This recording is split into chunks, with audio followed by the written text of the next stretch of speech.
আসসালামু আলাইকুম রহমতুল্লাহি ওয়া বারাকাতুহু। কাছ থেকে বা দূর থেকে, দেশ থেকে বা বিদেশ থেকে যে বা যারা আমাদের এই লাইভ প্রোগ্রামগুলি দেখছেন, লাইভ প্রোগ্রামগুলিতে যারা অংশগ্রহণ করেছেন তাদেরকে অসংখ্য অসংখ্য ধন্যবাদ ও শুভেচ্ছা, স্বাগতম। বন্ধুরা, আমরা অবগত আছি যে এটি একটি নতুন চ্যানেল আমার, যে চ্যানেলটিতে একমাত্র টক মিষ্টি ঝাল হিসেবে যত কথোপকথন রয়েছে কোরআন ও হাদিসের আলোকে বিভিন্ন আলোচনা করে থাকি, আপনাদের মনোপুতভাবে আলোচনা করে চেষ্টা করি। তো আর একটা বিষয় হলো যে আমরা হামদানাদ গজলে কিন্তু শুনে থাকি। তো চলুন বন্ধুরা, দেরি না করে আমরা শুরু করছি। তো আজকের আলোচনার বিষয়বস্তু ওয়াজ বা মাহফিলে আলোচনা করব ইনশাআল্লাহ। একদিকে কোরআন আর একদিকে হাদিস, একদিকে হাদিস আর একদিকে কোরআন, বহিরে কোনো আলোচনা নেই। যদি প্রাসঙ্গিক কোনো আলোচনা এসেও থাকে তাহলে তা কোরআন ও হাদিসের আলোকে ইনশাআল্লাহ আসবে। তাহলে রাসূল সাল্লাল্লাহু আলাইহি ইসলামের প্রসঙ্গে আপনার আলোচনা করব। আজকে আলোচনার বিষয়বস্তু হলো রাসূল সাল্লাল্লাহু আলাইহি ইসলামের অভাব অনটনের সময় কি অবস্থা, কি হালাত দাঁড়াইতো, সংসারের পরিস্থিতি কি হতো, আর আমরা কি করতেছি, এই প্রসঙ্গে আলোচনা করব। তো আলোচনা করার পূর্বে যেহেতু টক মিষ্টি ঝাল হিসেবে আপনার সব কথোপকথন আসার দরকার রয়েছে, সর্বপ্রথম আমরা একটা নাতে রাসূল সাল্লাল্লাহু আলাইহি ওয়াসাল্লাম শুনে আসি, তারপর ইনশাআল্লাহ আমরা আলোচনার দিকে যাব। চলুন শুরু করছি। তোমার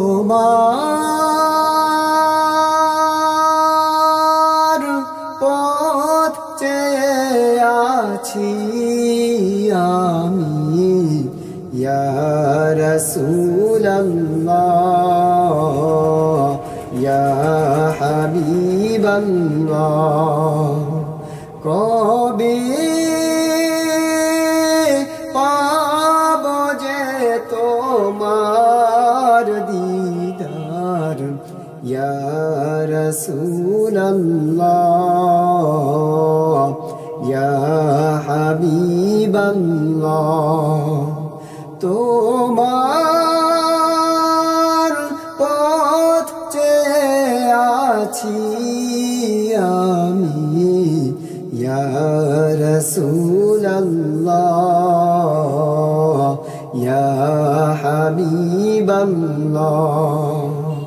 কবে পাব যে তোমার দিদার, ইয়া রাসূলাল্লাহ, ইয়া হাবিবাল্লাহ। কত যে চেয়ে থেকেছি, কত যে অশ্রু ঢেলেছি, কত যে চেয়ে থেকেছি, কত যে অশ্রু ঢেলেছি। বিনিময় শুধু কেঁদেছি গো নবী তোমারি আশায়, বিনিময় শুধু কেঁদেছি গো নবী তোমারি আশায়। তোমার পথে আছি আমি, ইয়া রাসূলাল্লাহ, ইয়া হাবিবাল্লাহ। কবে পাব যে তোমার দিদার, ইয়া রাসূলাল্লাহ, ইয়া হাবিবাল্লাহ। যদি না দেখা দাও আমায়, যাব যে সোনার মদিনায়। যদি না দেখা দাও আমায়, যাব যে সোনার মদিনায়। কাদিয়া বলিব সেদিন গো নবী রওজাতে গিয়া, কাদিয়া বলিব সেদিন গো নবী রওজাতে গিয়া।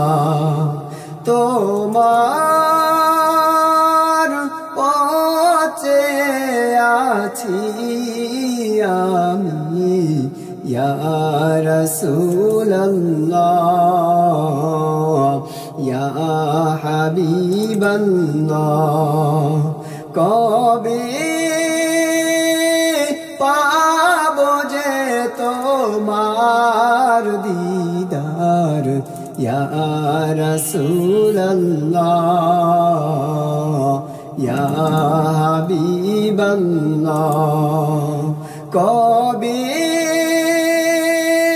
পাবো যে তোমার দিদার ইয়া রাসূলুল্লাহ ইয়া হাবিবাল্লাহ কি যাও মদিনায় তোমরা কি যাও মদিনায় তোমরা আমার সালাম কইও গিয়া আমার সালাম কইও গিয়া দয়ার নবীজি রওজায় কে যাও মদিনায় তোমরা কে যাও মদিনায় তোমরা আমার সালাম কইও গিয়া দয়ার নবীজি রওজায় কে যাও মদিনায় তোমরা কে যাও মদিনায় আমার নবীর স্মৃতি সেই দেশেতে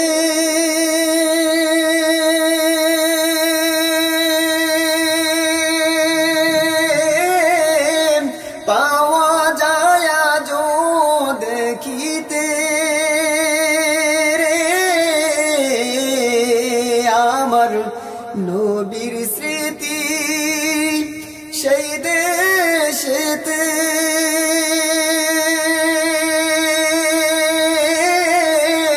পাওয়া যায় আজও দেখিতে গো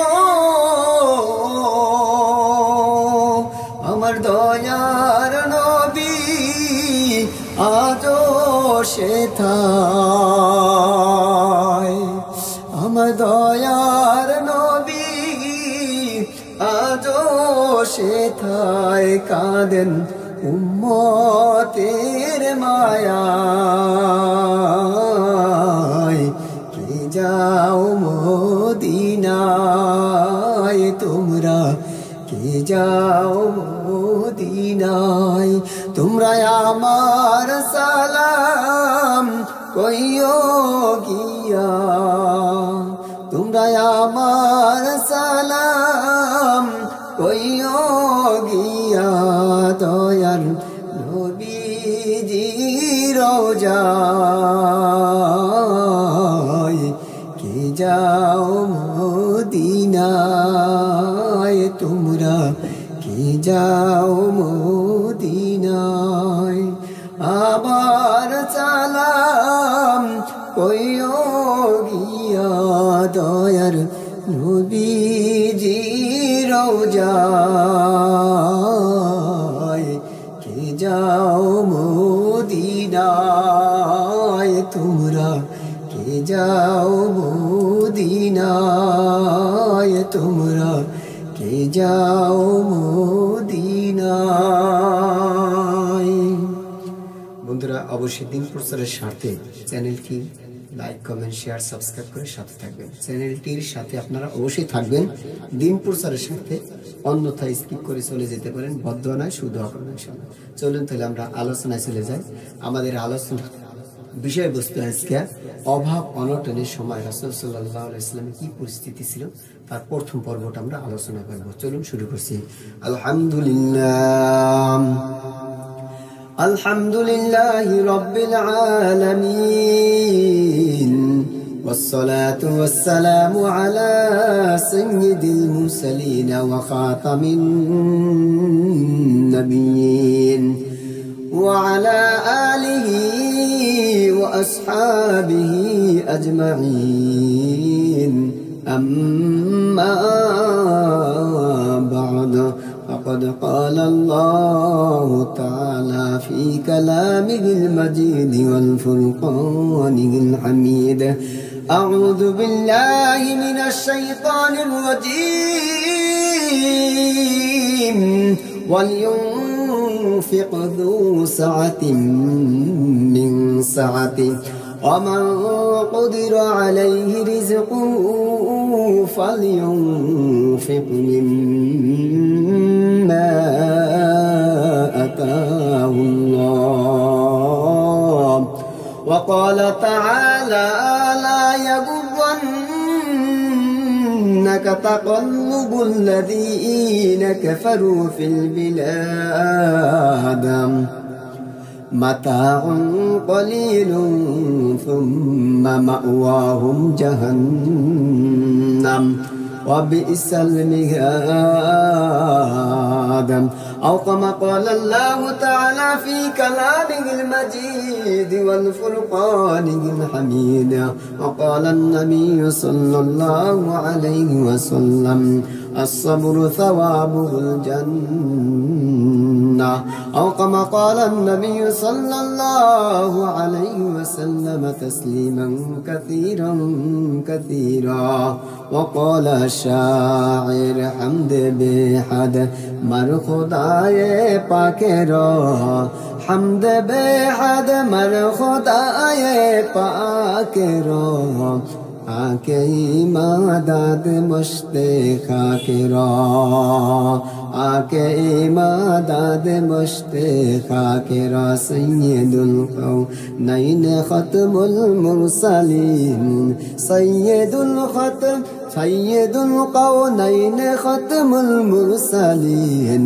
آخر مدبود فخر الأولين لا إله إلا الله لا إله إلا الله لا إله إلا الله لا إله إلا الله لا إله إلا الله لا إله إلا الله لا إله إلا الله لا إله إلا الله لا إله إلا الله ওই আসমানের মালিক যেই আল্লাহ ওই জমিনের মালিক সেই আল্লাহ ওই আসমানের মালিক যেই আল্লাহ ওই জমিনের মালিক সেই আল্লাহ সব কিছুর মালিক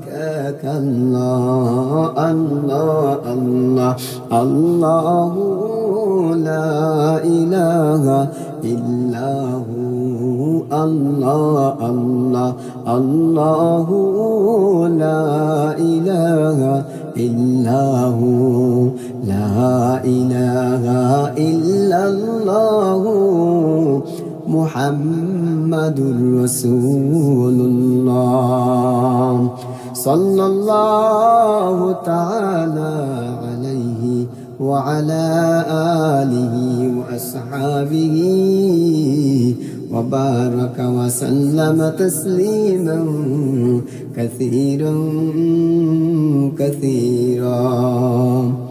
সম্মানিত অনলাইন ভিত্তিক মা ও বোনেরা এবং ভাইরা, আশা করছি ইনশাআল্লাহ সকলেই ধারাবাহিকভাবে আমাদের এই অনুষ্ঠানটি উপভোগ করছেন। তো আপনারা লাইক কমেন্ট শেয়ার সাবস্ক্রাইব করে অবশ্যই সাথে থাকবেন দিন প্রচারের স্বার্থে, এটাই প্রত্যাশা করছি বারবার করে। কেননা এটা সবাই বলে, আমি বললে দোষ কোথায়, বরং সওয়াব আছে। আমি যদি বলি তাহলে সওয়াব আছে।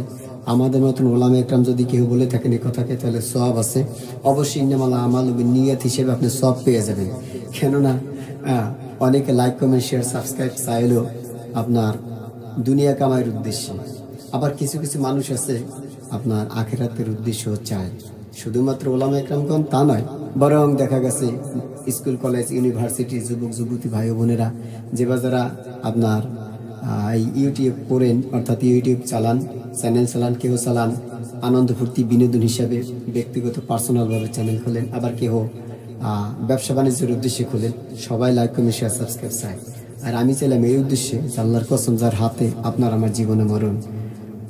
যদি আমি মাঝে মাঝে একটা গল্প বলে থাকি যে মুয়াজ্জিনের কণ্ঠে আজান শ্রবণ করব আর আমি নামাজে যাব, অর্থাৎ আমি জানালা খুলেছি এই উদ্দেশ্য করে যে মুয়াজ্জিনের কণ্ঠে আজানের ধ্বনি প্রতিদিন আমার কানে আসবে আর আমি মসজিদে গিয়ে তাকবীরুল্লাহর সহিত নামাজকে আদায় করব, এই নিয়ত করে জানালা খুলেছি। এখন যদি ওই জানালা দিয়ে যদি কোনো প্রকারে বাতাস আসে অথবা কোনো আরামদায়ক কোনো বস্তু প্রবেশ করে, তাহলে ওটা আমার জন্য বোনাস আমি মনে করব। তো আপনারা যে যাই কিছু মনে করেন না করেন, যে হ্যাঁ ভূমিকা পালন করেই কেমন আছি না আছি জিজ্ঞাসা করি, আপনি লাইক কমেন্ট শেয়ার সাবস্ক্রাইব করতে কয়, এই হুজুরের ভিতরে লোভ আছে। এই হুজুরের ভিতরে কি আছে? লোভ আছে ভাই। লোভ নাই কইছি কে? অবশ্যই মোর ভিতরে লোভ আছে। মোর ভিতরে লোভ থাকবো না? আমি তো বরিশালের মানুষ, তাই না? বরিশালের মানুষ ভিতরে খেয়ে লোভ থাকে নাকি গোপালগঞ্জের ভিতরে আর অন্যান্য জেলা কান্ট্রির ভিতরে মানুষের ভিতরে লোভ থাকে না? এই লোভ থাকে না? হ্যাঁ লোভ থাকে। লোভ সবার ভিতরে আছে, বুঝলি, কমার বেশি হয়তো বা প্রকাশ্য অথবা গোপনে। তা আমার যে লোভটা আছে, লোভটা মালিকের দরবারে মুই ছেড়ে দিলাম, বুঝছেন, গেদুরা।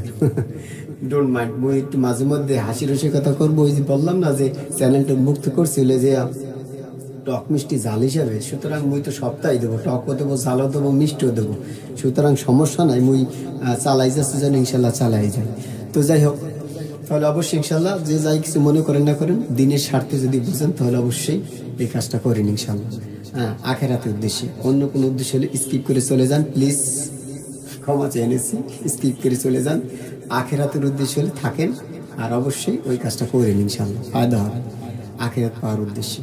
এখান থেকে যদি কোনো কিছু আসে তাহলে ইনশাআল্লাহ আমি মাদ্রাসাতুল মাদিনা পুরুষ মহিলা উভয় শাখা 155 জন ছাত্রছাত্রী ছিল, 11 জন শিক্ষক শিক্ষিকা ছিল, একটু কম বর্তমানে আছে। যাই হোক, তাহলে তাদের পিছনে এটা আমি ব্যয় করব, সব ব্যয় করবো না, কিন্তু এটাও সত্য কথা, আমার পরিবার পরিজনকে চালানোর উদ্দেশ্য কিছুটা লাগবে, দরকার আছে। 3 ভাগে দেখা গেছে 2 ভাগে না ব্যয় করলাম, 1 ভাগ আমার তো প্রয়োজন আছে। ইহা স্যার আরো 3টা চ্যানেল আছে, সব সমান না ইনশাল্লাহ। স্টুডিও বলার যদি কারো গজল শুনতে মন চায় একাধারে, তাহলে ওই চ্যানেলটা আপনার সাবস্ক্রাইব করে রাখতে পারেন। আমি ডিসক্রিপশনের ভিতরে আপনার ওই লিঙ্কটা দিয়ে দেবো। এরপরে দেখা গেছে মাদ্রাসাতুল মাদিনা যে চ্যানেলটি রয়েছে, ওটার ভিতর থেকে আপনার মাসআলা মাসাইল ইত্যাদি জানতে পারবেন। ছেলেদের লেখাপড়া কীভাবে হয় না হয়, আপনার সন্তান এখানে ভর্তি করেছেন, ওদের কি লেখাপড়া হয় কি না হয়, প্রত্যেক সপ্তাহে যে লেখাপড়াটা হয় ওটা আমি আপলোড করে থাকি, দেখে নেবেন ইনশাআল্লাহ। যাই হোক, তাহলে আর কথা না বাড়িয়ে আমরা চলুন যাচ্ছি আমার রাসূল সাল্লাল্লাহু আলাইহি ওয়াসাল্লামের অভাব অনটনের সময় কি অবস্থা ছিল। প্রথম পর্ব কিন্তু এটা মনে রাখবেন। তো পরিবারের সাথে রাসূল সাল্লাল্লাহু আলাইহি ওয়াসাল্লামের আদর্শ কেমন ছিল এই সম্পর্কে আমরা আলোচনা করছিলাম। পরিবারের সাথে কিভাবে মনোরঞ্জন করে চলতে হয়, অন্যদিকে যেন নজর না যায়, অন্য কোনো মেয়েলিভাবে যেন কোনো প্রকার নজর না যায়, নিজের পরিবারকে নিয়েই যেন মুগ্ধ থাকা যায়, এর কি উপায়? পরিবারের সাথে আপনার কোনোভাবেই মনোমালিন্য হয়ে গেলে, কোনোভাবে কারণবশত যদি মনোমালিন্য হয়ে যায়, সেই মনোমালিন্য দূর করার কি উপায় হইতে পারে, এই সম্পর্কে আলোচনা। এ ব্যাপারে রাসূল সাল্লাল্লাহু আলাইহি ওয়াসাল্লামের আদর্শ কি ছিল সে সম্বন্ধে গত আপনার ভিডিওতে আমি কিছুটা কম বেশি আলোচনা করেছিলাম, আপনারা অবশ্যই শ্রবণ করেছিলেন ইতিপূর্বে। তো পারিবারিক ক্ষেত্রে আরেকটা গুরুত্বপূর্ণ বিষয় হলো দিয়া, স্বাভাবিকভাবে সংসারের অভাব অনটন থাকতেই পারে আপনার, এর মধ্য দিয়েও নিজেকে আপনার নিজের তৃপ্ত থেকে, নিজের তৃপ্ত থেকে এবং পরিবারকে খুশি রেখে কিভাবে চলা যায়, অভাব অনটনের মধ্যে কি নীতিতে সংসার আপনার চালানো হয়, এভাবে রাসূল সাল্লাল্লাহু আলাইহি ওয়াসাল্লামের আদর্শটা কি ছিল। এই রাসূল সাল্লাল্লাহু আলাইহি ওয়াসাল্লামের পরিবার অভাব অনটন নিত্য দিনকার আপনার একটা ব্যাপারই ছিল আলাদা, কেমন যেন অভাব যাইতই না, অভাব লেগেই থাকতো, মাসের পর মাস রাসূল সাল্লাল্লাহু আলাইহি ওয়াসাল্লামের ঘরে কখনো আগুন জ্বলতো না। আহা, অভুক্ত অবস্থায় বহুবেলা আপনার গুজরান হতে হতো রাসূল সাল্লাল্লাহু আলাইহি ওয়াসাল্লামের পরিবারে। ঘরে এই অবস্থা ছিল, বাইরেও একই অবস্থা ছিল। রাসূল সাল্লাল্লাহু আলাইহি ওয়াসাল্লাম দাওয়াতের উদ্দেশ্যে বিভিন্ন এলাকায় আপনার সফর করতেন, বিভিন্ন এলাকায় রাসূল সাল্লাল্লাহু আলাইহি ওয়াসাল্লাম সফর করতেন। এমন একটা সফরের ঘটনা বয়ান করতেছি, রাসূল সাল্লাল্লাহু আলাইহি ওয়াসাল্লাম হাদিস শরীফ দ্বারা সুন্দরভাবে স্পষ্টভাবে বলেছেন। কি বলেছেন বন্ধুরা, চলুন শুনে আসি। ওয়ালাকাদ আতাত আলাইয়া সালিসাতুন ওয়া মালি ওয়া লিবা ওয়া লিবিলালি ইয়াকুলুহুম কাবিদিন ইল্লা মা ওয়ারা ইবিতু বিলাল। রাওয়াহু তিরমিজি। ওয়ালাকাদ আতাত আলাইয়া সালিসাতু ওয়া মালি ওয়া লিবিলাল ইয়াকুলু যু কাবিদিন ইল্লা মা ওয়ারা ইবিতু বিলাল। আমি আর বেলাল সফর বের হয়েছি। আল্লাহ রাসূল সাল্লাল্লাহু আলাইহি ওয়াসাল্লাম বলেন যে আমি আর বেলাল সফর বের হয়েছি, একাধারে 3 দিন চলে গেছে, আমাদের সাথে কোনো খাবার নেই, একটা প্রাণ বেঁচে থাকতে পারে এতটুকু খাবারও আমাদের কাছে নেই। ওই যত সামান্য পরিমাণ ছাড়া যা বেলালের বগলের নিচে আপনারা থাকতো, যদিও লুকায়িত ছিল, এরকম অভাব অনটন ছিল রাসূল সাল্লাল্লাহু আলাইহি ওয়াসাল্লামের।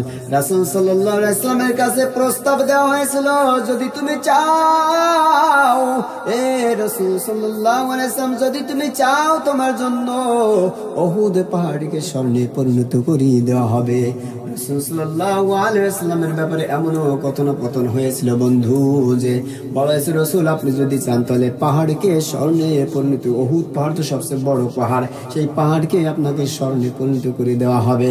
রাসূল সাল্লাল্লাহু আলাইহি ওয়াসাল্লাম কি বলেছেন আমি এটা চাই না রে মালিক, আমি চাই অভাব অনটনের মধ্যেই থাকবো, এক ওয়াক্ত আহার করবো, তখন তোমার শুকর আদায় করবো আলহামদুলিল্লাহ, আর এক ওয়াক্ত না খেয়ে ভুকা থাকবো, তখন সবর করবো ইন্নাল্লাহা মা'আস সাবিরিন। এ রাসূল সাল্লাল্লাহু আলাইহি ওয়াসাল্লামের এই ছিল আদর্শ।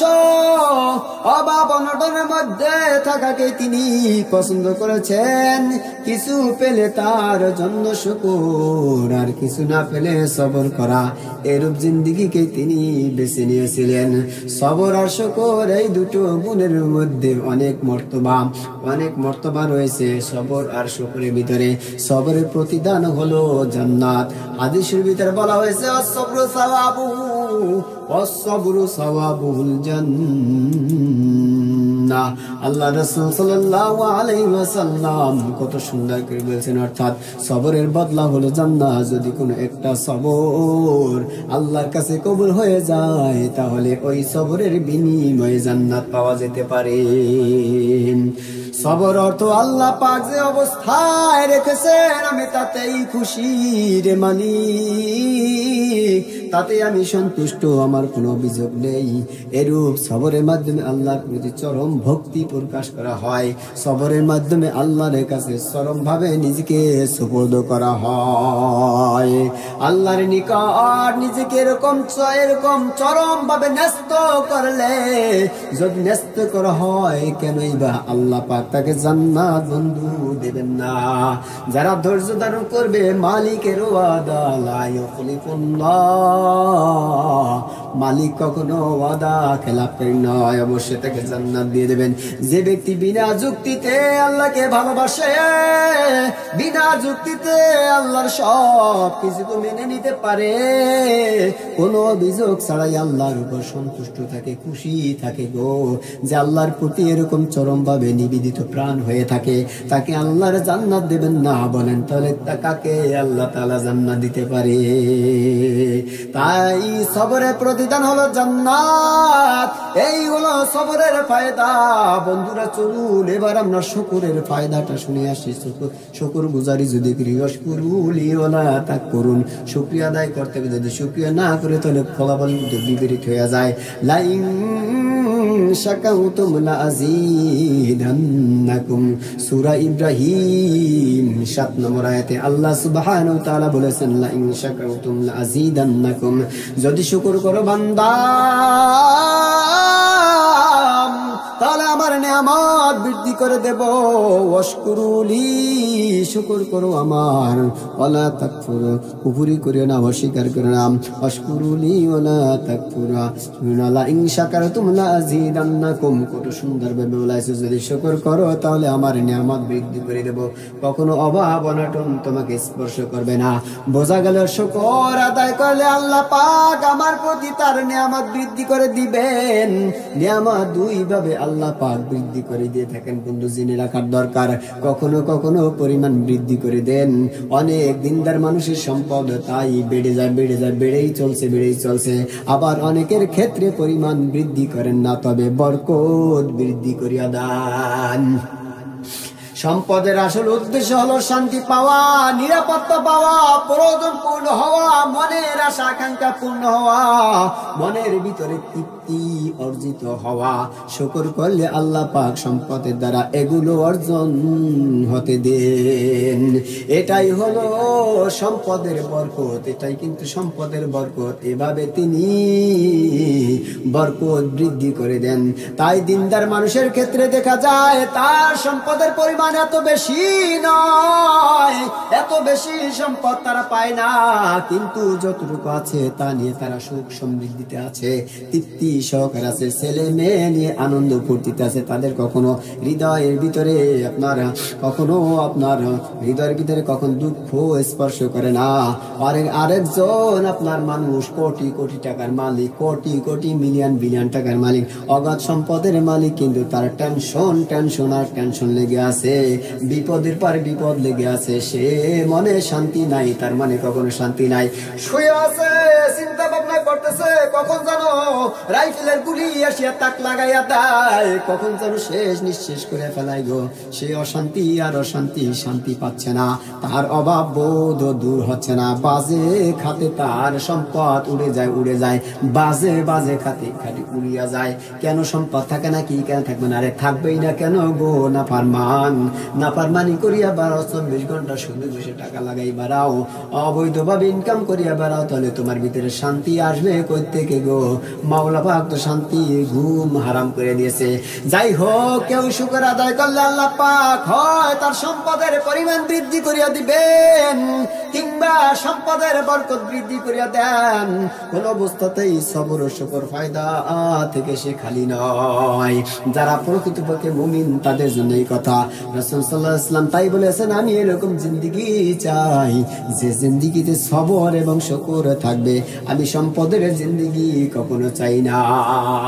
অভাব অনটন এই রাসূল সাল্লাল্লাহু আলাইহি ওয়াসাল্লাম পছন্দ করে নিয়েছেন।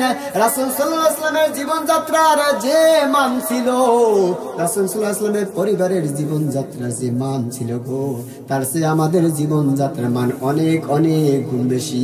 ওরে আরাম আয়েশ গো, জামা একটা খুলে আর একটা পরি, একটা খুলে আর একটা পরি, কত শান্তি গো। এরপরেও শুকর গুজারি নাই। রাসূল সাল্লাল্লাহু আলাইহি ওয়াসাল্লামের জীবনযাত্রার মান কি ছিল? হয়তো একটা খেজুর খেয়ে তিনি গুজরান করেছেন, দিন কাটিয়েছেন, রাত কাটিয়েছেন, কখনো না খেয়ে বেলা কেটেছেন, পেটে ভিতরে পাথরে বেঁধে কখনো কেটেছে, কখনো হয়তো ঘরে রুটি পাক হচ্ছে, সালুন নেই, তাও তেমন কেমন যেন আপনার কেমন রুটি তা কি জানেন? রুটি ছিল তো সালুন নেই, কিন্তু সে রুটিটা আবার কেমন কোয়ালিটি রুটি ছিল, জাতা দিয়ে জব ভাঙ্গা হচ্ছে, কোনো চালনি নেই। এখন তো কত কিছুর মেশিনের অভাব নাই। আরে আল্লাহু আকবার, অতএব ফু দিয়ে মোটা গুলো থেকে হালকা গুলো আলাদা করা হচ্ছে, তা দিয়ে রুটি তৈরি করা হচ্ছে। আরে কত কষ্ট ছিল। এই ছিল রাসূল সাল্লাল্লাহু আলাইহি ওয়াসাল্লামের জীবনযাত্রার মান। আমরা তাদের থেকে কত উন্নত অবস্থায় আছি, কত সুখে আছি, সুখ অবস্থায় জীবন যাপন অতিবাহিত করছি। আমরা দৈনিক আপনার অন্তত 3 বেলা খাবার পেট ভরে, পেটটা উদরটা পূর্ণ করে খেতেছি। অনেকের অবস্থা তো এমন যে কতবার খায় তার কোন হিসাব থাকে না রে বন্ধু, কথা ঠিক কিনা? কতবার যে খায় তার কোন হিসাব নিকাশ নাই। রাসূল সাল্লাল্লাহু আলাইহি ওয়াসাল্লাম 2 বার খেতেন। সাহাবে কেরামের অবস্থা এমন ছিল, তারা 2 বার খাবার খেতেন, একবার সকালে খাইতেন। আহারে কত কষ্টের ভিতরে রাসূল সাল্লাল্লাহু আলাইহি ওয়াসাল্লাম ছিলেন এবং সাহাবে কেরামরা ছিল। সাহাবে কেরাম কখনো আপনার সকালে একবার খাইতেন না, এরকম ভাবে দেখা গেছে আবার অন্য একটা টাইম খেতেন। আমাকে এরকম ধন সম্পদ অর্জন করতেই হবে, রাসূল সাল্লাল্লাহু আলাইহি ওয়াসাল্লাম জিন্দেগি মোতাবেক আপনাকে আমাকে গঠন করতে হবে। এই অভাবী মানুষ ধোঁকায় পড়িয়া যায়। আল্লাহ এই জন্য আল্লাহ বলেছেন, তোমরা যেন এরকম ধোঁকায় পড়ে দিন থেকে সরে না যাও গো। আল্লাহ তাআলা আরো বলেছেন, ওরা যা কিছু পাচ্ছে তা খুবই সামান্য, তারপর তাদের ঠিকানা হলো জাহান্নাম। আমরা অনেক সময় চিন্তা ভাবনা করি গো, আমরা অনেক সময় চিন্তা ভাবনা করি আল্লাহ রাসূল সাল্লাল্লাহু আলাইহি ওয়াসাল্লাম না কষ্টে ছিলেন, সে সময় অভাব অনটন ছিল, এই জন্য রাসূল সাল্লাল্লাহু আলাইহি ওয়াসাল্লাম কষ্টে ছিলেন। আরে এরকম অনেক সময় চিন্তা ভাবনা করি যে আল্লাহ রাসূল সাল্লাল্লাহু আলাইহি ওয়াসাল্লামের অভাব ছিল তাই সে কষ্টে বিদায় ছিল, এখন আমরা অভাবে নাই, আমরা এখন ওগুলি কেন বলা বলি করবো? আরে না না না গো, আবার অনেকে চিন্তা ভাবনা করে গো যে অনেক কাফের বদমাইশ যারা আছে তারা এরকম ভাবে আর্থিক অবস্থা অনেক ডেভেলপ, তাদের আল্লাহ কত ভালো রাখে, আর আমরা এরকম ভাবে গরিব এতিম মিসকিন অসহায়, আমরা কালিমা পড়ি, নামাজ রোজা হজ করি, তারপর আল্লাহ তাআলা আমাদেরকে বিপদ আপদ থেকে রক্ষণাবেক্ষণ করেন না। কত না ঝামেলা ভিতরে আছে, বড় বড় বিপদটা আমাদেরকেই দেয়। আর কাফের মুশরিক বদমাইশ যারা রয়েছে, যারা নাকি আপনার সুদি ঘুষি কারবার করে, যারা নামাজ পড়ে না, এক ওয়াক্ত গেলে দুই ওয়াক্ত যায় না, আবার কোন সময় পড়েও না, বিবি বাল বাচ্চা নিয়ে আপনার সুখ শান্তি করে, তাদের কোনো অভাব অনটন আসে না। আমাকে ওরকম ধন সম্পদ অর্জন করতেই হবে, এরকম চিন্তা ভাবনা করে মানুষে, এইভাবে মানুষ ধোকায় পড়িয়া যায়। এই জন্য আল্লাহ পাক বলেছেন তোমরা যেন এরকম ধোকায় পড়ে দিন থেকে সরে যাও না। এরপর আল্লাহ তাআলা বলেছেন ওরা যা কিছু পাচ্ছে তা খুবই সামান্য, তারপর তাদের ঠিকানা হলো জাহান্নাম। সুতরাং ওই রকম সম্পদের তোমরা আশা করিও না, অর্থাৎ পরকালে তাদের জন্য রয়েছে জাহান্নাম, যেখানে আযাব ছাড়ার কিছুই নেই। অথচ তোমাদের জন্য রয়েছে পরকালে সব ধরনের সুখ শান্তি, সব ধরনের ভোগ বিলাস আনন্দ, কত না হুর গিলমান সেদিনকে তোমরা পেয়ে যাবে। একটু ধৈর্য ধারণ করো, দুনিয়ার অভাব অনটন একটু মানিয়ে নাও।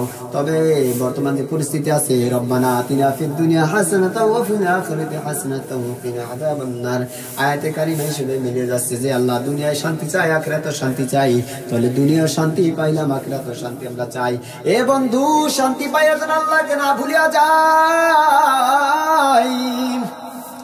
পরকালে তাদের জন্য, ওই যে আল্লাহ তাআলা বলছেন পরকালে তাদের জন্য কিছু নাই, যারা কাফের, পেট পুরিয়া খায়, নামাজ কাদায় করে না, কালিমা নামাজ রোজা হজ যাকাত ঠিক মতো হক আদায় করে না, যেখানে আযাব ছাড়া কিছুই তাদের জন্য নেই, শুধু আযাব আর আযাব হবে। অথচ তোমাদের জন্য রয়েছে পরকালে সব ধরনের সুখ শান্তি, সব ধরনের ভোগ বিলাস, যদি একটু সহ্য ধৈর্য করে থাকতে পারো, পরকালে তোমাদের এমন সব কিছু পাওয়ার আছে, এমন স্ট্যান্ডার্ড পাওয়ার তোমাদের থাকবে গো, মানুষ দুনিয়াতে যার কল্পনা করতে পারবে না। হাদিস শরীফে তার এই জন্য জান্নাতের নাজ নেয়ামত সম্পর্কে কত সুন্দর স্পষ্ট ভাবে রাসূল সাল্লাল্লাহু আলাইহি ওয়াসাল্লাম বুখারী শরীফ এবং মুসলিম শরীফের হাদিসে বলছেন, মালা আইনুন রাআত ওয়ালা উযুনুন সামিআত ওয়ালা খাতারা আলা কলবি বাশার, অর্থাৎ এমন জান্নাত দুনিয়াতে কোনো চোখ যা দেখেনি, কোনো কান তা শ্রবণ করেনি, মানুষের মন আর কল্পনাও করতে কখনো পারেনিও পারবে না। তাই স্বাভাবিক নিয়ম হলো দুনিয়াতে মুমিনদের অভাব অনটন থাকবে, যেহেতু পরকালে তাদের জন্য রয়েছে জান্নাত। সুতরাং একটু ধৈর্য ধারণ করতে হবে, আর দুনিয়াতে যতটুকু কষ্ট হবে এর জন্য সে সবর করবে, তার সবর পরিমাণ আপনার সব হতে থাকবে, গুনাহ মাফ হয়ে থাকবে। বন্ধু, দুনিয়াতে মুমিনদের যে কষ্ট হবে, যেই পরিমাণ কষ্ট হবে, আহা আল্লাহু আকবার, মুমিনদের যে কষ্ট হবে সেই কষ্টের ভিতরে সবরের পরীক্ষাও হবে। কিন্তু বন্ধু, অনেক ধৈর্য ধারণ করতে হবে, সেই পরীক্ষায় যখন উত্তীর্ণ হবে তখন তার মর্যাদা খুব পরিমাণ বেড়ে যাবে। অভাব দ্বারা মানুষের কষ্ট হয়, এটাও পরীক্ষা স্বরূপ এসে থাকে। কখনো কখনো আল্লাহ পাক দুই একজনকে সম্পত্তি দিয়েও থাকেন, এটা দেওয়ার উদ্দেশ্য হলো মুমিনদের কাছে কিছু সম্পদ থাকার প্রয়োজন রয়েছে, যেন সেই সম্পদ দ্বারা তারা দিনের কাজ করতে পারে, নতুবা দিনের কাজের জন্য তারা অর্থ পাবে কোথায়? কথা বুঝতে হবে। আমাদেরকে আল্লাহ তাআলা যে সম্পদ দেন, অর্থাৎ মুসলমানদেরকে যে সম্পদ দেন, তার উদ্দেশ্য এই নয় যে সেই সম্পদ দ্বারা কাফেরদের মতো ভোগ বিলাস করবে, বরং এই জন্য সম্পদ গুলো দিয়ে থাকেন যে দিনের কাজের জন্য সেটা যেন ব্যয় করে। আজকে দিনের কাজের জন্য ব্যয় নাই, সম্পদ নাই, গরিব ছিল, যেই নাকি কিছুটা সম্পদের মালিক হয় তখনই মাওলা পাককে বলিয়া উল্টা পাল্টা কাজ শুরু করে দেয়, জুলুম নির্যাতন নিবেদন শুরু করে দেয়। যে জাতি ইতিহাস ভুলিয়া যাইব সে তো মূর্খ, গণ্ড মূর্খ জাতি। একবারও হিসাব করিয়া চলে না, জানি পিছনে কি ছিলাম আর এখন কি আছে। আল্লাহু আকবার। যা হোক, যে কথা বলছিলাম বন্ধু, রাসূল সাল্লাল্লাহু আলাইহি ওয়াসাল্লামের জীবনের অভাব অনটন খুবই স্বাভাবিক ছিল। এরূপ অভাব অনটনের অবস্থায় কিভাবে চলতে হয় তিনি আমাদেরকে সে আদর্শ দেখিয়ে দিয়েছেন বন্ধু। কিভাবে আদর্শগুলো দেখিয়ে দিয়েছেন, সে আদর্শ হলো না পেলে সে আদর্শ হলো না পেলে সবর করতে হবে, সে আদর্শ না সবর করতে হবে। আর যা পাওয়া যাবে তার জন্য শুকর করতে হবে। আর যা আছে এবং যতটুকু আল্লাহ দিলেন সে অনুযায়ী ব্যয় করতে হবে। কখনো কৃপণতা কার্পণতা করা যাবে না বন্ধুরে। অর্থাৎ আয় অনুযায়ী ব্যয় করতে হবে। আছে তো ব্যয় করতে হবে, না আছে ব্যয় করা যাবে না। যদি সম্পদ থাকা সত্ত্বেও কেউ ব্যয় না করো তাহলে তাও তোমার হিসাব নিকাশ দিতে হইবে। আর যদি সম্পদ না থাকে, তুমি জীর্ণশীর্ণ ভাবে চলতেছো, তোমার কোনো হিসাব নাই, কারণ যতটুকু আছে ততটুকু তুমি শুকরিয়া আদায় করো। এই জন্য আল্লাহ সুবহানাহু ওয়া তাআলা সূরা তালাকের 7 নম্বর আয়াতে ভিতর কত সুন্দর ভাবে স্পষ্ট করে বলেছেন, লিয়ুনফিক যু সাআতিন মিন সাআতি ওয়া মান কুদিরা আলাইহি রিজকুহু ফালইউনফিক মিম্মা আতাহুল্লাহ। অর্থাৎ যার স্বচ্ছতা আছে সে তার স্বচ্ছতা অনুযায়ী ব্যয় করবে, আর যার অভাব আছে সে তার সামর্থ্য অনুসারে ব্যয় করবে। বন্ধু বুঝতে হবে, কোরআন হাদিস বুঝে চলতে হবে। কোরআনের আয়াতে আয়ের সাথে সংগঠিত আপনার সঙ্গতি রেখে ব্যয়ের নীতিমালা শিক্ষা দেওয়া হয়েছে। কত সুন্দর নীতিমালা আমার মাওলাই কারীম শিক্ষা দিয়েছেন। আয় এবং ব্যয়ের মধ্যে ভারসাম্যতা চাই, একেবারে কম না বেশিও না। যার যতটুকু সামর্থ্য রয়েছে সে ততটুকু অনুযায়ী আপনার আমল করবেন। এই নীতি লঙ্ঘনের কারণে আমরা অনেক সময় বিপদগ্রস্ত হয়ে যাই। যে আল্লাহ তাআলা নীতি দিয়েছে তার ব্যতিক্রম যদি করি, তখন আপনার অবশ্যই আমরা সমস্যার সম্মুখীন হয়ে যাই। আয়ের সাথে আপনার সঙ্গতি না রেখে আমরা ব্যয়ের পরিমাণ বৃদ্ধি করে দেই, পরিবারের চলার স্ট্যান্ডার্ড বৃদ্ধি করে দিই কি সুন্দরভাবে। আরে ফলে দেখা যায় আমরা ঋণগ্রস্ত হয়ে পড়ি, কারণ ওর ভিতরে কোরআনের ভিতরে মানার মাদ্দা নাই, আল্লাহ রাসূলের সুন্নাত তরিকা নাই। আল্লাহ তাআলা বলছে এভাবে চলবা, এভাবে নীতিমালা করে দিলাম, লিউনফিক যু সাআতিন সাআতিহি ওয়া মান কুদিরা আলাইহি রিজকুহু ফালইউনফিক মিম্মা আতাহুল্লাহ। এই কোরআনে নীতিমালা দিয়েছে, এরপরে তুমি উল্টাপাল্টা করে তাহলে তো তুমি ঋণগ্রস্ত হয়ে পড়বে, এটাই স্বাভাবিক। এভাবে নিজের এবং পরিবারের অতিরিক্ত চাহিদা মেটানোর জন্য বাড়তি আয় করার উদ্দেশ্য হারাম পথে অগ্রসর হয়। যখন বিপদে পড়িয়া যায় নীতিমালা থেকে, তখন সাথে সাথে সে হারামে চলে যায়। কেন? অভাবে স্বভাব নষ্ট। তখন সে হারাম পথে উদ্দেশ্য দিয়ে কেউ সুদে ঘুষে টাকা লাগাই গো, কেউ আপনার চুরি চালানি করা শুরু করে দেয়, কিংবা অনেকে এমন বিপদগ্রস্ত হয় যে শেষ পর্যন্ত বাড়তি আয় করতে না পেরে আত্মহত্যার পথ তখন সে বেছে নেয়, অগ্রসর হয়। কথা ঠিক না? সে ভাবতে তাকে আমি আমার পরিবার চালাতে পারি না, আমি ব্যর্থ। ওই নাফরমান আল্লাহর নীতিমালা চলবা না, নীতিমালা মতন চলবা না, ব্যতিক্রম হয়ে যাবে। কোরআন হাদিস মতন চলো।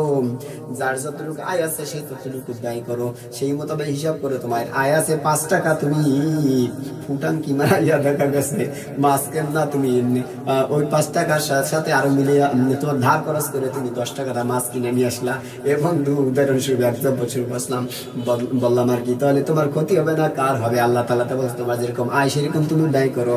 তোমার আয় আছে মাসে 30,000 টাকা, এখন যদি তুমি 60,000 টাকার বাজারে ইত্যাদি করো, প্রতি মাসে ঋণ তুমি কত যে থাকবা। সুতরাং লাস্ট পর্যন্ত অভাব হইয়া তখন তার ব্রেন ঠিক থাকে না, তখন মৃত্যুর সম্মুখীন হয়ে যায়।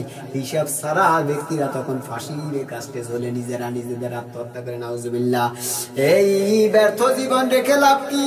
তখন বলে এই ব্যর্থ জীবন লাভ কি? এই ভেবে সে আত্মহত্যা করে। অথচ আল্লাহ সুবহানাহু ওয়া তাআলা তোমাকে বলেছিল স্ট্যান্ডার্ড বৃদ্ধি করার জন্য।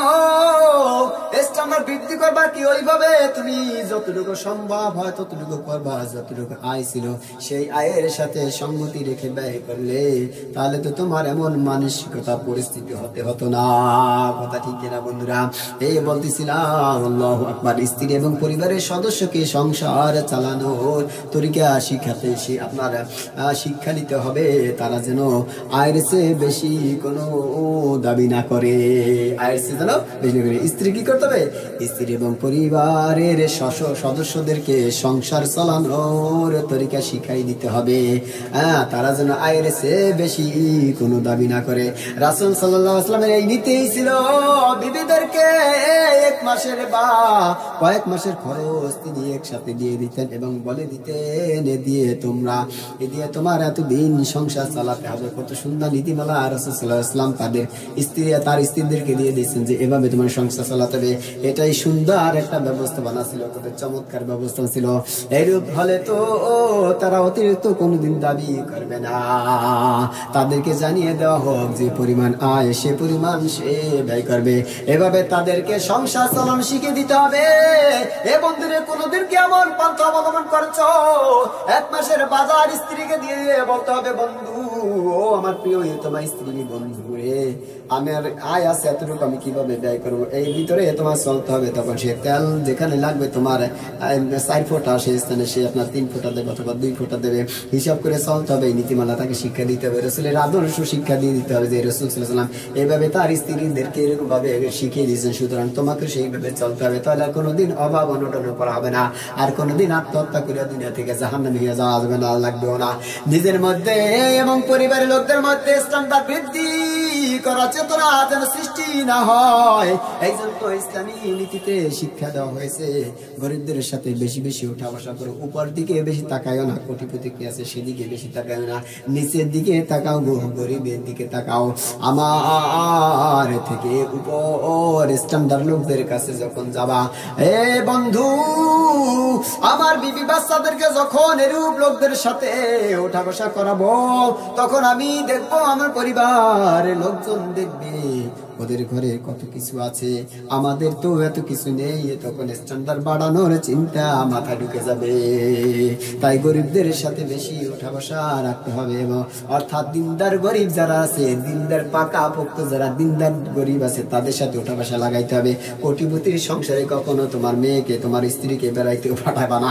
যদি দেখে গোতরে আইসে তোমাদের খোঁচাইতে থাকবে তার দিদিদের কত কিছু আছে কত কিছু আছে, কিন্তু নির্বোধ স্ত্রী অনেকেই বাঁকাটি তৈরি, তারা বুঝবে না তোমার জ্বালাইয়া পড়াইয়া ওই জিনিসটাই করাইতে হবে। এই জন্য কোটিপতিদের সাথে সংস্পর্শ না রাখা, তুমি যে তালের লোক সেই তালের নেককার বিবি যারা, নেককার স্ত্রী যারা অন্য পুরুষ স্ত্রী আছে তাদের সাথে সংস্পর্শ লাগাইয়া দাও, তাহলে আর কোনোদিন তোমার মাথা ব্যথা করবে না, আর আত্মহত্যা করতে মন চাবে না গো। কথা বলতেছিলাম ওঠা বসা করাবা তাদের সাথে, তখন আমি বলা হয়েছে তাই গরিবদের সাথে বেশি উঠা বসা করবে। অর্থাৎ দিনদার গরিব যারা তাদের সাথে উঠা বসা করবে। গরিবদের সাথে উঠা বসা জীবনের জন্য উপকারী আছে। আল্লাহ রাসূল সাল্লাল্লাহু আলাইহি ওয়াসাল্লাম এই জন্য হাদিস শরীফে বলছেন, কত সুন্দর করিয়া তিরমিজি শরীফ হাদিস এবং অন্যান্য হাদিস শরীফে বলছেন, আল্লাহুম্মা আহিনি মিসকিনাও ওয়া আমিতনি মিসকিনাও ওয়াহশুরনি ফি জুমরাতিল মাসাকিন। অর্থাৎ ইয়া আল্লাহ, গরিব অবস্থা আমাকে রাখো, গরিব অবস্থায় আমার মৃত্যু ঘটাইয়া দাও, এবং গরিবদের সাথে আমার হাসর নাসর করাই ওরে মালিক। অর্থাৎ দুনিয়া তো গরিবদের সাথেই আছি, আখিরাতে যেন গরিবদের সাথে আমি থাকতে পারি, আমার হাসর নাসর যেন গরিবদের সাথে হয়। গরিবদের সাথে হাসর হওয়ার জন্য রাসূল সাল্লাল্লাহু আলাইহি ওয়াসাল্লাম কেন দোয়া করলেন? প্রশ্ন আপনার সাথে। এ দ্বারা গরিবদের সাথে তার গভীর সম্পর্ক, নিগুড় সম্পর্ক আছে, এটা বোঝানো একমাত্র উদ্দেশ্য। দ্বিতীয়, গরিবদের সাথে যাদের হাসর হবে তারা তাড়াতাড়ি জান্নাতে যেতে পারবে। শুধু কথা আমার নয়, এ কথা আপনার হাদিস শরীফ ভিতরে, তিরমিজি শরীফ ভিতরে বলা হয়েছে, ইয়াদখুলুল ফুকারাউল জান্নাহ ক্বাবলা আগনিয়াই বিখামসিমিআতি আম। অর্থাৎ মুসলমানদের ভিতর যারা দরিদ্র গরিব অসহায়, তারা মুসলমানদের ভিতরে যারা ধনী তাদের চেয়ে 500 বছর আগে জান্নাতে চলে যাবে। ইয়াদখুলুল ফুকারাউল জান্নাতা ক্বাবলাল আগনিয়াই বিখামসিমিআতি আম। আল্লাহ রাসূল সাল্লাল্লাহু আলাইহি ওয়াসাল্লাম বলেন, ইয়াদখুলুল ফুকারাউল জান্নাহ মুসলমানদের ভিতরে যারা দরিদ্র, তারা মুসলমানদের ভিতরে যারা ধনী, তাদের চেয়ে 500 বছর আগে জান্নাতে চলে যাবে। সুবহানাল্লাহ। এটা চিন্তা করলে গরিবদের আর কোনো দুঃখ থাকার কথা নাই।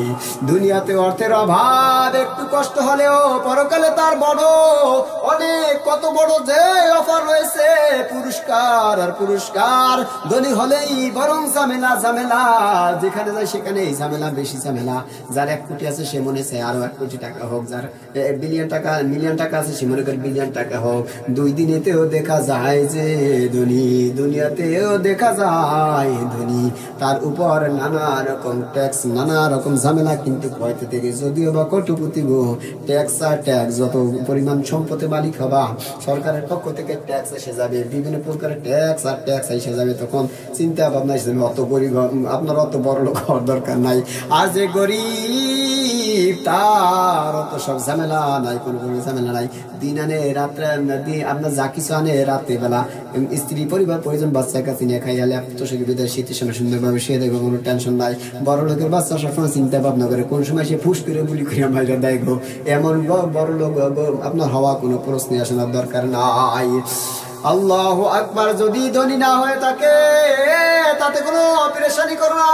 বাদশা গরিবদের কাছে কোনো ট্যাক্স চায় না। এটা কম পুরস্কার নয় যে 500 বছর আগে জান্নাতে যাওয়া যাবে বন্ধু। সুতরাং সেই জান্নাতে যাওয়ার জন্য তোমার আমার প্রয়োজন রয়েছে হক মোতাবেক চলা, হক মোতাবেক আসা।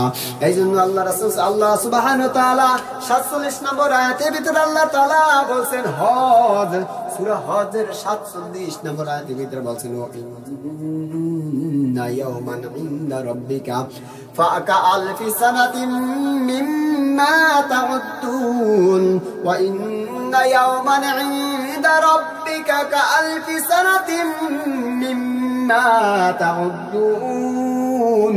পরকালের একদিন তোমাদের দুনিয়ার হিসাবে 1000 বছরের সমান। এর সাথে 500 গুণ যদি দেওয়া হয় তাহলে যা হবে বন্ধুরে, তত বছর পূর্বে গরিব জান্নাতে চলিয়া যাবে। সুতরাং গরিবে থাকাই তোমার জন্য বেস্ট অফ বেস্ট। এত বছর ধনীদের হাসরের ময়দানে কাটাতে হবে, তাহলে ধনীদের অবস্থা কতই না কঠিন, কত না কঠিন। হাসরের ময়দানে ধন সম্পদের হিসাব দিতে হবে পাই টু পাই বুঝিয়া। হাসরের ময়দানে হিসাব দিতে হবে পাই টু পাই বুঝিয়া। আপনার হিসাব দিতে দিতে হয়তো ধনীদের এত সময় আটকে থাকতে হবে বন্ধু।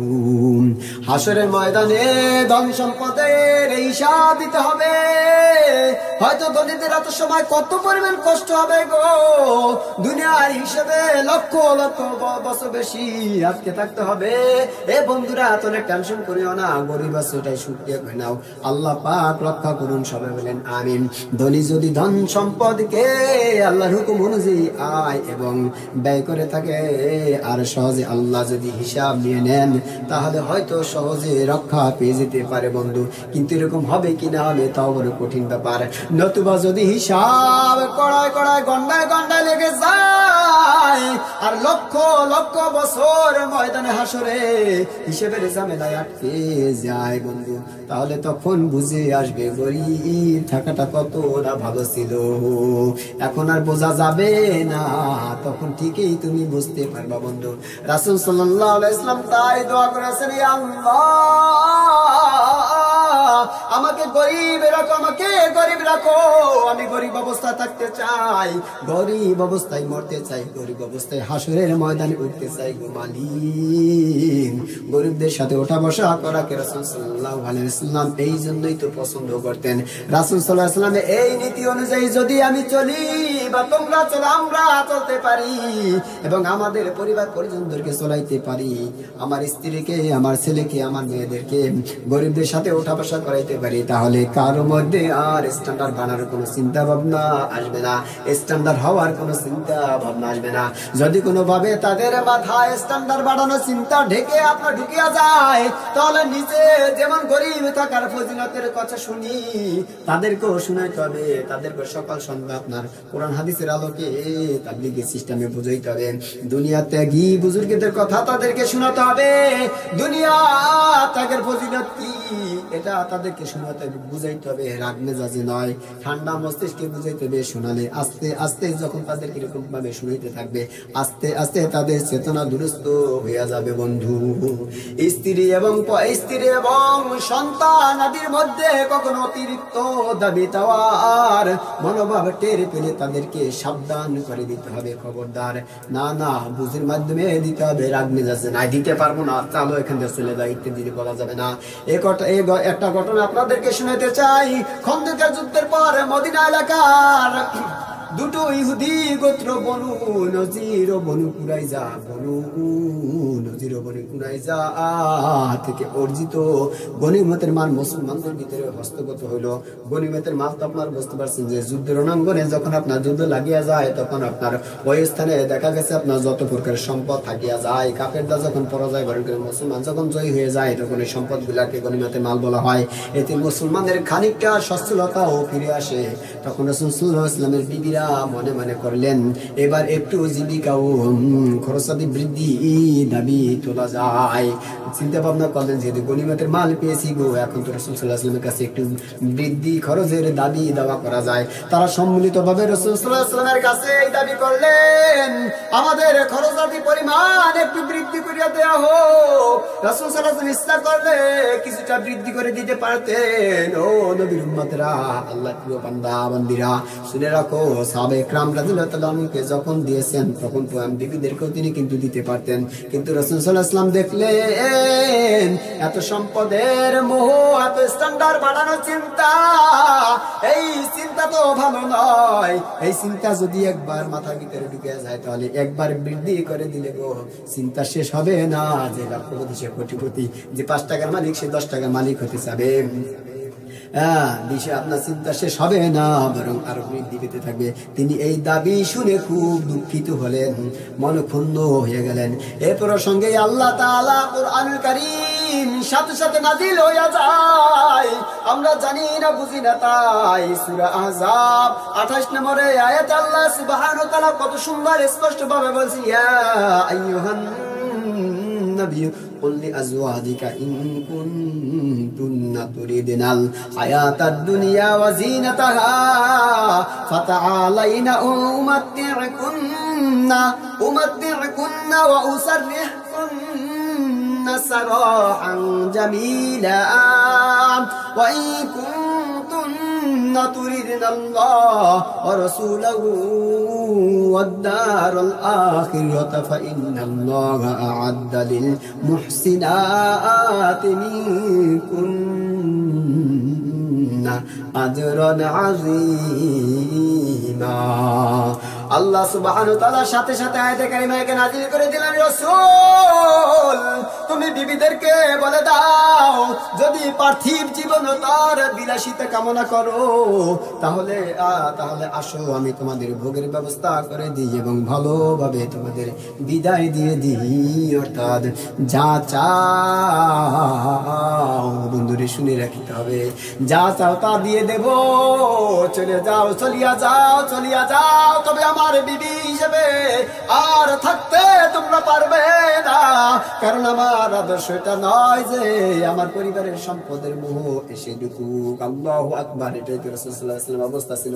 আজকে আমরা কি পরিস্থিতি আছি মা বোনেরা একটু লক্ষ্য করিয়া শোনেন, এর থেকে যদি উপদেশ গ্রহণ করা যায় একটু উপদেশ গ্রহণ করার চেষ্টা করেন। আর যদি আল্লাহ রাসূল সাল্লাল্লাহু আলাইহি ওয়াসাল্লাম পরকালে চাও, রাসূল সাল্লাল্লাহু আলাইহি ওয়াসাল্লাম বলছেন তার বিবিদেরকে যদি আল্লাহ রাসূলের পরকাল তোমরা চাও, অর্থাৎ আল্লাহকে খুশি করতে চাও, আল্লাহ রাসূলের খুশি মোতাবেক থাকতে চাও, পরকালে যদি তোমরা নাজাত পেতে চাও তাহলে জেনে রাখো গো তোমাদের মধ্যে যারা নেককার পরহেজগারিতা খোদাবিরতা ওয়াকারনা ফি বুয়ুতিকুন্না ওয়ালা তাবাররুজনা তাবাররুজাল জাহিলিয়াতিল উলা, জাহেলদের মতন হওয়া যাবে না। তাদের পরিবার পরিজন যেভাবে আউলাকে উল্টাভাবে আপনার চলাচল করতো, ওয়াকারনা ফি বুয়ুতিকুন্না পর্দায় থাকার কথা বলা হয়েছে। গেছে। এখানে এই বন্ধুরা কথা বলতে গেলে অন্যান্য প্রসঙ্গে আসিয়া যায়, ওদিকে আর যাইতাম না, যেটা আলোচনা করতেছিলাম। তাহলে জেনে রাখো, রাসূল সাল্লাল্লাহু আলাইহি ওয়াসাল্লাম বলে, তাহলে জেনে রাখো তোমাদের মধ্যে যারা নেককার, পরহেজগার, পর্দা পুষিয়ে চলো, আল্লাহ তাদের জন্য মহা পুরস্কারের ব্যবস্থা করে রেখেছেন। এই আয়াত নাযিল হওয়ার পর রাসূল সাল্লাল্লাহু আলাইহি ওয়াসাল্লাম এক এক করে সব স্ত্রীদেরকে ডেকে ডেকে শুনাইলেন, আমার স্ত্রীরা শুনিয়া রাখো, জেনে রাখো এই সবে মাত্র আল্লাহ তাআলা তোমাদের প্রতি আয়াত নাযিল করে দিয়েছে। প্রথমে হযরত আয়েশাকে রাদিয়াল্লাহু তাআলা আনহাকে ডেকে বললেন, আয়েশা একটা কথা বলবো গো, এখনই জবাব দিবে না, চিন্তা ভাবনা করিয়া মাতা পিতার সাথে পরামর্শ করে তারপরে তুমি জবাব দিবে। আয়েশা, আল্লাহ পাক এই আয়াত নাযিল করেছেন, শুনে রাখো যে ধন সম্পদ চাইলে দিয়া দিব, তবে আমাকে আমার থেকে আলাদা করে দিব। যদি ধন সম্পদ চাও তাহলে দিয়া দেবো। এখন ধন সম্পদ চাও না কি আমাকে চাও? এখনই তুমি জবাব দিবে না, চিন্তা ভাবনা করে জবাব দিবে, মাতা পিতার সাথে পরামর্শ করে তারপর জবাব দিবে। হযরত আয়েশা রাদিয়াল্লাহু তাআলা আনহা বললেন তখন যে পরামর্শের দরকার নাই, আল্লাহু আকবার, পরামর্শের দরকার নাই, আপনি আমাকে, আমি তো আপনাকেই চাই রাসূল, আমার ধন সম্পদের দরকার নাই। ও মা বোনেরা গো, জেনে রাখো, শুনে রাখো কি পরিস্থিতি তোমার আমার ভিতরে চলতেছে। আল্লাহু আকবার। সবাই বিবি এরকম জবাব দিলেন যে আপনাকেই চাই, আপনাকে চাই, এই জীবনে চাই, ওই জীবনে চাই না, আমরা আখিরাতে চাই, দুনিয়াতে চাই রাসূল, আমাদের সম্পদ দরকার নাই, আমাদের সম্পদ দরকার নাই। এখানে লক্ষ্য করো মা বোনেরা, ভাইরা, এখানে যদি উপদেশে কিছু থাকে উপদেশ গ্রহণ করো। রাসূল সাল্লাল্লাহু আলাইহি ওয়াসাল্লাম যখন দেখলেন বিবিদের মধ্যে, পরিবারের সদস্যদের মধ্যে স্ট্যান্ডার্ড বাড়ানোর চিন্তা ঢুকেছে, বেশি দাবি দেওয়া শুরু হয়েছে, তখন সাথে সাথে তিনি দুনিয়ার ত্যাগের ওয়াজ শুনাইয়া দিলেন এবং তাদেরকে সাবধান করে দিলেন, তাদের শাসনে আনলেন, তাদের শাসালেন। এটাই হলো নিয়ম। এ পুরুষ জাতি ভাইয়েরা, এরকম করেছে কিনা কোনদিন? সংসারের ভিতরে শুধু আইহুল্লাহ আর গঞ্জাম ফাসাদ নিয়ে ব্যস্ত আছো, স্ত্রী চেয়েছে অনেক হুঙ্কার মেরে দিয়েছো, দিতে পারবো না, কেন তুমি ওভাবে বলবে? রাসূলের আদর্শ কি ছিল না? সুন্দরভাবে সে আদর্শ মোতাবেক চলবে। এভাবে তাদেরকে নিয়ন্ত্রণে রাখা যায় কিনা বলো বন্ধুরা? এটাই হলো টানা পোড়নের মধ্যে, অভাব অনটনের মধ্যে রাসূল সাল্লাল্লাহু আলাইহি ওয়াসাল্লামের সংসার চালানোর নীতিগুলো ছিল রাসূল সাল্লাল্লাহু আলাইহি ওয়াসাল্লামের। এটাই হলো কোরআন ও হাদিসের নীতি। আল্লাহ পাক আমাদের সবাইকে এই আদর্শে আদর্শিত হওয়ার তৌফিক দান করুক, সবাই বলেন আমিন। এ বন্ধু, পরিশেষে একটা কথা বলবো, দুনিয়ার সব অর্থ সম্পদ যদি দেওয়া হয় সমস্যা নাই, কোটিপতি যদি হওয়া যায় সমস্যা নাই বন্ধু, লাখপতি কোটিপতি হয় কোনো সমস্যা নাই, শুধুমাত্র ঈমান আমল ঠিক রেখে যদি হয় তাও সমস্যা নাই। রাসূল সাল্লাল্লাহু আলাইহি ওয়াসাল্লামের সময় অভাব অনটন ছিল, আমাদের সময় অভাব অনটন নাই, আলহামদুলিল্লাহ। শুকরিয়া স্বরূপ আমরা ইনকাম করবো, কোটিপতি হবে, কিন্তু এর বিধান জানো, হালাল পথ থেকে হারাম পথ কখনো নেওয়া যাবে না। মাতার বিদায় ব্রেনটা খুব সুন্দর ক্লিয়ার ভাবে আল্লাহ তাআলা দিয়েছে, ব্রেনকে খাটাইতে হবে, ব্রেনকে ভালো পথে ব্যয় করতে হবে, নষ্ট পথে ব্যয় করা যাবে না। ও বন্ধুরে, আলোচনার ভিতর থেকে যা কিছু পাইলাম, আগে সর্বপ্রথম আমাকে, তারপরে আপনাকে, সবাইকে আলোচনা করতে আমল করার তৌফিক দান করুন, সবাই বলেন আমিন। আসসালামু আলাইকুম ওয়া রাহমাতুল্লাহি ওয়া বারাকাতুহু। বিশেষ দ্রষ্টব্য বন্ধুরা, এই ধারাবাহিক আলোচনা আমি চালিয়ে যেতে চাই প্রতিদিন নিয়মিতভাবে ইনশাআল্লাহ। প্রতিদিন ইনশাআল্লাহ এশা নামাজের আগে মাগরিবের পরে আপনার আপলোড করা হবে হামদ নাদ গজল। আপনাদের যদি কোনো চাওয়া পাওয়া মাসালা মাসাল পড়ে হয়ে থাকে বা কোনো প্রশ্ন আপনাদের এক কথা যদি থাকে, তাহলে অবশ্যই ইনশাআল্লাহ আপনারা এটা কমেন্টস বক্সে করবেন। আর আমার যদি কোনো ভুল ত্রুটি হয়ে থাকে সেটা আপনারা ধরাই দেবেন, যে হাদিসটা ভুল বলছেন, এই হাদিসটা এখানে নাই, এটা বুখারী শরীফে নাই, এটা মিশকাত নাই। আমি একদম সহিহ হাদিস যেগুলো আছে এগুলো আমি মোতালা করি, সরাসরি বাস্তব কথা, আল্লাহর কসম আমি অনেক প্রচেষ্টা করে মোতালা করি, আমি সেটাকে বলার চেষ্টা করছি একেবারে জেনুইন 100% যেগুলো সহিহ হাদিস, আমি ওই সহিহ বুখারী শরীফ, মুসলিম শরীফ, মিশকাত শরীফ এইগুলোই। আর জয়ীফ হাদিস যদিও বা কখনো মুখ থেকে এসে যায় তাহলে আমি বলে ফেলাই যে এটা কিন্তু জয়ীফ হাদিস, এটা আপনারা দেখছেনও শুনছেনও। তো যাই হোক বন্ধুরা, আপনারা অবশ্যই এরকম বাস্তবিক পক্ষে সত্যের পথে আমি যেন এরকম ভাবে এগিয়ে যেতে পারি, বলে যেতে পারি, মরহুম আইনুদ্দিন আল আজাদের চেতনা চিন্তাধারা যেন আঁকড়ে ধরতে পারি, সেই তৌফিক আল্লাহ দান করে। সত্যের পক্ষে গান গাই বলে আমি বিদ্রোহী, সত্যের পথে ডাকি বলে আমি বিপ্লবী, কোরআনের কথা বলি তাই বলে আমাকে মৌলবাদী, কোরআনের কথা বলি তাই বলে আমাকে মৌলবাদী, জিহাদের কথা বলি তাই বলে আমাকে জঙ্গিবাদী। আমি বিদ্রোহী, বিদ্রোহী বিপ্লবী মৌলবাদী, কেন জঙ্গিবাদী? বিদ্রোহী বিপ্লবী মৌলবাদী, কেন জঙ্গিবাদী? সত্যের পক্ষে গান গাই বলে আমি বিদ্রোহী, সত্যের পথে ডাকি বলে আমি বিপ্লবী। কোরআনের কথা বলি তাই বলে আমাকে মৌলবাদী, কোরআনের কথা বলি তাই বলে আমাকে মৌলবাদী, জিহাদের কথা বলি তাই বলে আমাকে জঙ্গিবাদী। আমি বিদ্রোহী, বিদ্রোহী বিপ্লবী মৌলবাদী, কেন জঙ্গিবাদী? লাস্টে বলবো ঘড়ি বলে সারাদিন টিক টিক টিক, সাবধান সব কাজ করো ঠিক ঠিক, পালে পালে বয়ে যায় স্রোতের মতন, জীবনের সময়গুলো অমূল্য রতন, হেলায় খেলায় যদি বয়ে যায় দিন, পরিণামে পাবে তুমি ব্যথা সীমাহীন। এসেছে ধরার বুকে যত মহাজন, সময়ের অপচয় করেনি কখন, তাই তো মহান তার আশারথ জীবন, আজ হতে তাই তুমি করো ওই পণ। পৃথিবীতে বেঁচে আছি তুমি আমি যতদিন বেঁচে, করিব না বৃথা ভাই একদণ্ড তবে, ঘড়ি বলে সারাদিন টিক টিক টিক, সাবধান সব কাজ করো ঠিক ঠিক। আসসালামু আলাইকুম।